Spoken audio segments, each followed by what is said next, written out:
नमस्कार किसान भाइयों, आपको अपने यूट्यूब चैनल में आपका हार्दिक स्वागत है।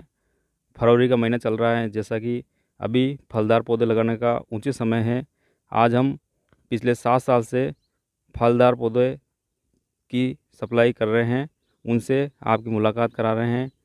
तो जानते हैं कि फलदार पौधे अभी इस सीज़न में कौन कौन से लगाए जा सकते हैं और कौन कौन सी ध्यान रखना चाहिए, कौन कौन सी सावधानी रखनी चाहिए, वो हम सारी डिटेल आज हम जानेंगे।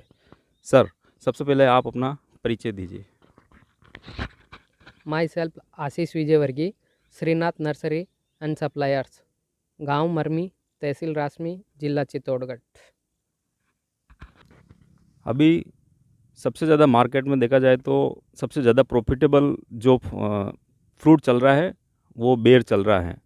तो सर से हम जानेंगे कि अभी बेर की कौन कौन सी वैरायटी मार्केट में आ रही है और बेर को लगाते समय किन किन बातों का ध्यान रखना चाहिए। पुरानी वैरायटी में अगर जाते हैं थाई एप्पल बेर, उसके बाद जो कश्मीरी रेड एप्पल बेर के नाम से आ रहा है, सबसे अधिक मार्केट में अभी वही चल रहा है, रेड एप्पल बेर, कश्मीरी बेर। और अभी एक नई वैरायटी लॉन्च हुई है, उसका नाम है भारत सुंदरी, मिस इंडिया भी बोलते हैं और उसको फर्स्ट इंडियन बेर भी बोलते हैं। उसका खासियत ये है कि वो नवंबर दिसंबर में उसका फल टूट जाता है, वो सबसे मार्केट में पहले आती है और फ्रूट साइज उसका बड़ा है।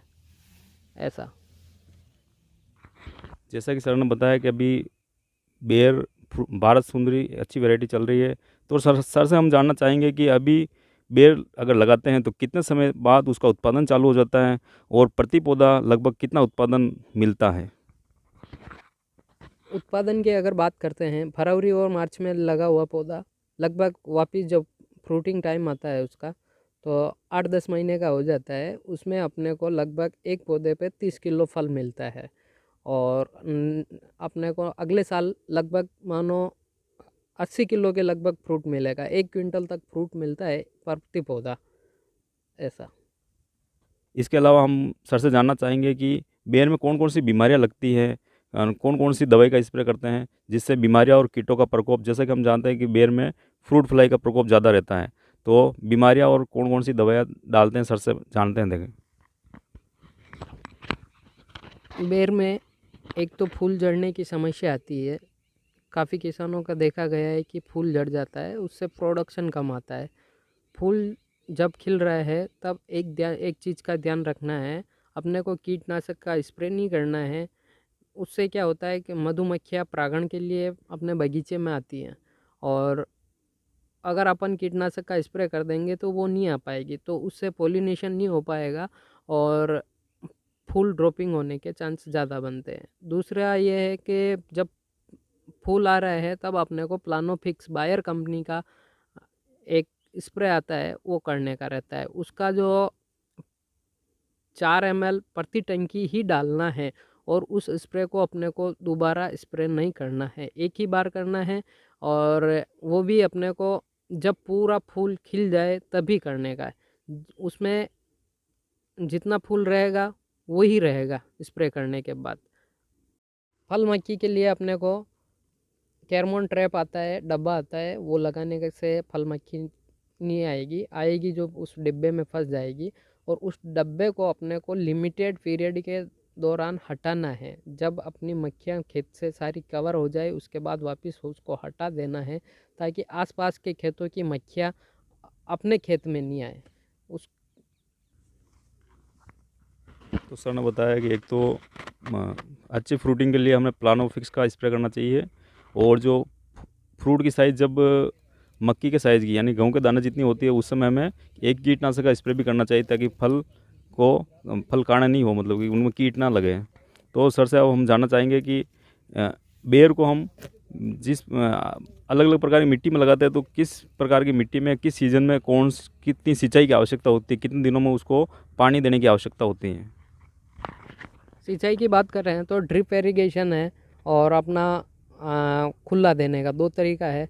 अलग अलग मिट्टी के हिसाब से अलग अलग ज़रूरत होती है, वो आपको मिट्टी देख के ही पहचानना पड़ेगा कि कितनी सिंचाई की आवश्यकता है। नमी बनी रहे इतना सा करने का है। और अब हम सर से जानेंगे कि बेर में खाद कितना देना पड़ता है, किस समय कितना खाद देना पड़ता है, उर्वरक की मात्रा कितनी रखनी और खाद की मात्रा कब कब देनी पड़ती है, साल में कब खाद देते हैं, कितनी देते हैं। साल में 2 बार खाद देने का रहता है। 8 से 10 किलो वर्मी कंपोस्ट या देसी गोबर की खाद प्रति पौधा लगती है। एक अपने को जून जुलाई के महीने में देनी है, एक अपने को फरवरी मार्च के महीने में देनी है, ऐसा।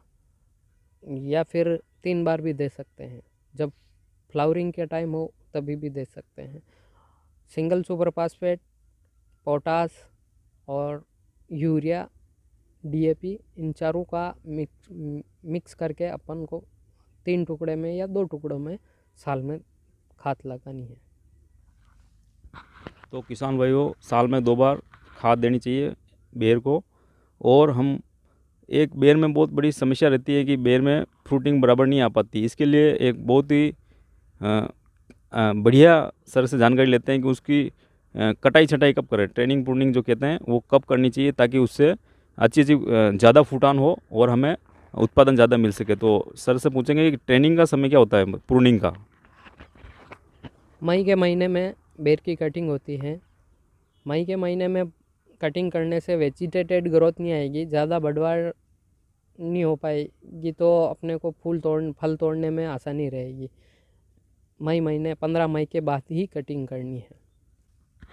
तो सर ने लगभग पूरी बेर के बारे में पूरी जानकारी दे दी है। अगर आपको अभी भी कोई बेर संबंधी कोई प्रश्न है तो सर से आप कांटेक्ट करेंगे, मैं नंबर डाल दूंगा और आप हमें भी कमेंट कर सकते हैं, हम सर से पूछ के आपको जानकारी दे देंगे।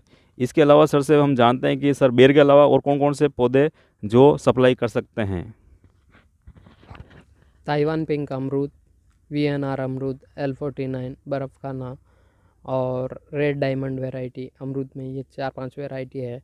और चीकू है, नींबू, आम, कटहल, मौसम्बी, माल्टा मौसम्बी, वियतनाम माल्टा मौसम्बी, अंजीर, एप्पल, जो गर्म वातावरण में होने वाला एप्पल, सारे प्रकार के फलदार पौधे मिलेंगे।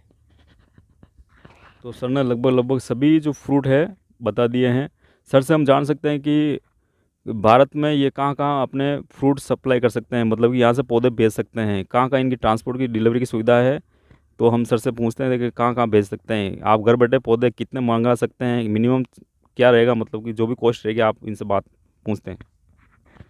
मिनिमम पौधा 100 की क्वांटिटी रहेगी, 100 से नीचे नहीं कर पाएंगे। और पूरे भारत में अपन कहीं पे भी सप्लाई कर देंगे, जहाँ district level transport train junction हो या अपना ट्रांसपोर्ट। तो सर ने बताया कि पूरे इंडिया में लगभग जहाँ ट्रांसपोर्ट की सुविधा है वहाँ सर डिलीवरी कर सकते हो। मिनिमम 100 पौधे तक आप मंगा सकते हैं, 100 पौधे कम से कम मंगाने पड़ेंगे। तो सर से हम जानते हैं कि सर के जैसे कि बताया कि श्रीनाथ नर्सरी एंड सप्लायर का काम है। तो सर आपको जो भी फ्रूट चाहिए आप घर बैठे इनसे मंगा सकते हैं। लेकिन बहुत बार हम देखते हैं कि जो नर्सरी वाले होते हैं वो फ्रूट तो सप्लाई कर देते हैं, लेकिन बाद में जब हमें कुछ जानकारी चाहिए होती है, पौधे संबंधी कोई बीमारी संबंधी कुछ जानकारी चाहिए होती है, तो वो कॉन्टैक्ट या तो फ़ोन नहीं उठाते हैं या फिर कॉन्टैक्ट ही डिस्कनेक्ट कर देते हैं, ऐसा कुछ करते हैं। तो सर से हम जानना चाहेंगे कि क्या एक बार पौधे लेने के बाद सर किस प्रकार की उनको सहयोग करते हैं, क्या वो नर्सरी लगाने में भी सहयोग करते हैं या कुछ कोई किसान को समस्या आ रही है तो उसका समाधान भी करते हैं कि नहीं करते सर। हमेशा कभी भी कोई भी दिक्कत हो, अगर बिजी हैं तो नहीं उठा पाएँ तो व्हाट्सएप पे आप मैसेज छोड़ दो, हमको ये दिक्कत आ रही है, तो आपको जब भी टाइम मिलेगा आपको सेटिस्फाई करेंगे। और पौधे लेने के बाद हम सभी का फ़ोन उठाते हैं, ऐसा कोई दिक्कत नहीं है। हमारा हर स्टेट में पौधा लगा हुआ है और हमारा 7 साल से काम चल रहा है सर, ऐसा कोई दिक्कत नहीं है। बिल्कुल, सर ने बहुत ही सही जानकारी दी है। जैसा कि मेरे को यहाँ आए हुए काफ़ी समय हो गया है अभी, तो अभी भी मैंने कम से कम 8-10 ग्राहक यहाँ देखे थे जो सर के कांटेक्ट कर रहे थे, और 1-2 ग्राहक तो मैंने यहाँ यहीं से देखे थे जो माल ले जा रहे थे। और अहमदनगर के, महाराष्ट्र के बहुत सारी जगहों को मैंने पार्सल खुद अपनी आंखों से देखा था। तो सर का सप्लाई होता है माल, और निश्चिंत आप सर से भरोसा कर सकते हैं। और सर से ज़्यादा जानकारी के लिए आप उनसे कॉन्टैक्ट कर सकते हैं। मैं कॉन्टैक्ट नंबर आपको नीचे डाल दूंगा, वहाँ से आप ले सकते हैं। तो आप आज की जानकारी आपको कैसी लगी? जानकारी अच्छी लगी हो तो चैनल को सब्सक्राइब करें और वीडियो को लाइक ज़रूर करें। और अगर जानकारी पसंद नहीं आ रही है तो हमें कमेंट में बताएं कि आप किस प्रकार की जानकारी चाहते हैं। धन्यवाद वीडियो देखने के लिए, थैंक यू।